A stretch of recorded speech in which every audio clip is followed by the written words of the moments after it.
Julie, we'll go straight to questions. Margaret, Christy. The role of a free press is to hold elected leaders accountable. But what happens when some of the press freedoms are stifled? Scroll down the list of countries with the freest presses, compiled by Reporters Without Borders, and you'll have to scroll a while. The U.S. ranks number 46. Craig Aaron, president and CEO of Free Press, says the U.S. is sliding in the wrong direction. A country that has always been, in many ways, really a beacon of press freedom, having a First Amendment, having press freedom, literally baked into our Constitution, I think it's especially concerning. Now, in many cases, the job of an investigative reporter is to get information the government may not want you to know.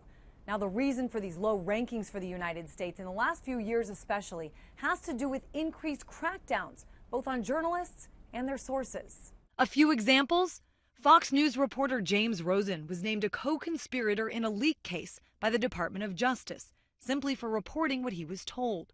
We now know the Department of Justice also secretly tapped phone lines of some reporters at the Associated Press. And New York Times reporter James Risen now faces jail time for refusing to identify a confidential source. We've seen people stepping forward, talking to reporters when they see wrongdoing in the agencies where they are, and this administration in particular going after those whistleblowers very aggressively and raising threats to the journalists who are on the story. Inside Washington, D.C.'s Newseum, the United States is still green for free, but nowhere near the Netherlands, Norway, and Sweden, viewed to have the world's most free presses. Does it surprise you at all that the U.S. was not closer to the top of the list? It surprises me a lot. I would think the U.S. would be like in the top 5. Most people believe a thriving democracy rests on a well-informed citizenry.